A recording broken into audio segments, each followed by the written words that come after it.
بسم اللہ الرحمن الرحیم۔ السلام علیکم ورحمۃ اللہ وبرکاتہ۔ کیسے ہیں آپ سب؟ امید کرتے ہیں کہ آپ سب خیریت سے ہوں گے۔ ہماری دعا ہے کہ اللہ تعالیٰ آپ سب کو خیر و عافیت سے رکھے۔ پیارے دوستو، ہمارے پیارے نبی کریم صلی اللہ علیہ وآلہ وسلم کی کچھ حدیثیں آپ کے سامنے پیش کروں گا۔ آپ سب دوستوں سے گزارش ہے کہ ان احادیث کو یاد کر لیں اور اپنے دوستوں کے ساتھ بھی ضرور شیئر کریں۔ آپ سب دوستوں کا بہت شکریہ۔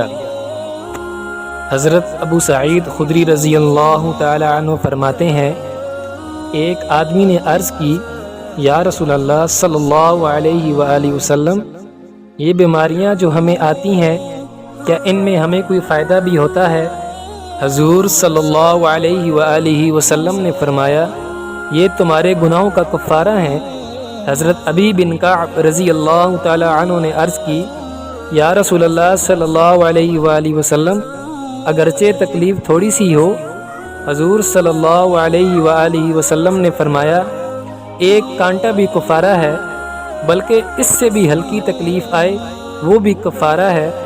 اس وقت حضرت ابی بن کعب رضی اللہ تعالی عنہ نے دعا مانگی کہ مرتے دم تک اس کی تکلیف ختم نہ ہو، لیکن ان کی وجہ سے میں حج، عمرہ، نماز باجماعت اور جہاد فی سبیل اللہ سے محروم نہ ہو جاؤں۔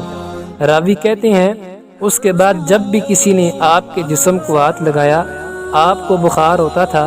وفات تک آپ کا یہی عالم رہا۔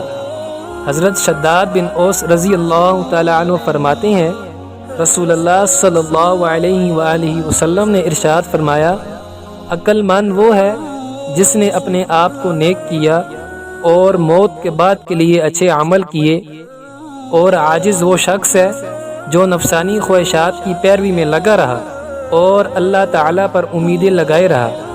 حضرت اسحاق بن عبداللہ بن ابی طلحہ انصاری اپنے والد سے وہ ان کے دادا سے روایت کرتے ہیں کہ رسول اللہ صلی اللہ علیہ وآلہ وسلم نے ارشاد فرمایا، جس نے لا الہ الا اللہ کہا وہ جنتی ہے اور اس کے لیے جنت ثابت ہو چکی ہے، اور جس نے سبحان اللہ وبحمدہ 100 مرتبہ پڑھا اس کے لیے 1024 نیکیاں لکھی جائیں گی۔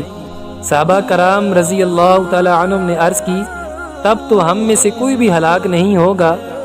نبی اکرم صلی اللہ علیہ وآلہ وسلم نے فرمایا، ہاں، تم میں سے کوئی آدمی اتنی نیکیاں لے کر آئے گا کہ اگر وہ پہاڑ پر رکھی جائیں تو اس کو بھی باری لگیں، پھر وہ سب نیکیاں نعمتوں کے بدلے میں پوری ہو جائیں گی۔ اس کے بعد اللہ تعالیٰ اپنی رحمت سے لوگوں پر کرم فرمائے گا۔